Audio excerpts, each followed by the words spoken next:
ময়মনসিংহের ফুলপুর উপজেলায়ও বন্যার পানি প্রবেশ করেছে। উপজেলার ছনধরা ইউনিয়নের 15টি গ্রামে পানিবন্দী অন্তত 5,000 মানুষ। তাদের উদ্ধারে কাজ করছে স্থানীয় প্রশাসন ও স্বেচ্ছাসেবী সংগঠন। বন্যার পানির কারণে ফুলপুর ও তারাকান্দা উপজেলায় 4,260 হেক্টর আমন ধানের ক্ষেত নিমজ্জিত হওয়ার তথ্য পাওয়া গেছে। স্থানীয় বাসিন্দাদের সঙ্গে কথা বলে জানা যায়, শেরপুরের নালিতাবাড়ি এলাকা থেকে মালিঝি নদী হয়ে ফুলপুরে বন্যার পানি প্রবেশ করেছে। গত শনিবার থেকে চলা বৃষ্টির কারণে উপজেলার বিভিন্ন ইউনিয়নের নিচু এলাকায় পানি জমতে শুরু করে।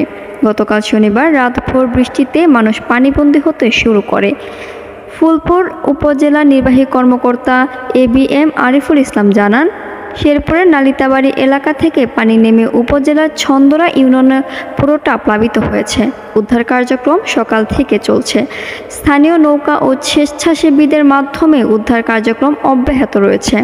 ইতিমধ্যে কয়েক মানুষকে উদ্ধার করে নিরাপদ আশ্রয় নেওয়া হয়েছে। ফসলের জমি প্লাবিত হয়েছে। ইউনিয়নটিতে যাওয়ার সড়ক বিচ্ছিন্ন হয়ে গেছে। অন্যান্য ইউনিয়নেও আশ্রয়কেন্দ্রগুলো প্রস্তুত করা হয়েছে। উপজেলার অন্যান্য ইউনিয়নেও জলবদ্ধতা রয়েছে, তবে ছনধরায় সবচেয়ে বেশি।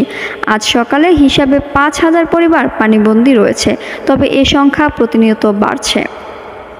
ফুলপুর উপজেলার কৃষি কর্মকর্তা মোহাম্মদ ফারুক আহমেদ বলেন, পুরো উপজেলায় 3,630 হেক্টর জমির ধান পানিতে নিমজ্জিত।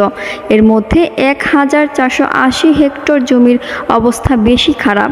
এছাড়া 70 হেক্টর সবজি ও 2 হেক্টর মাসকলাই পানিতে নিমজ্জিত রয়েছে।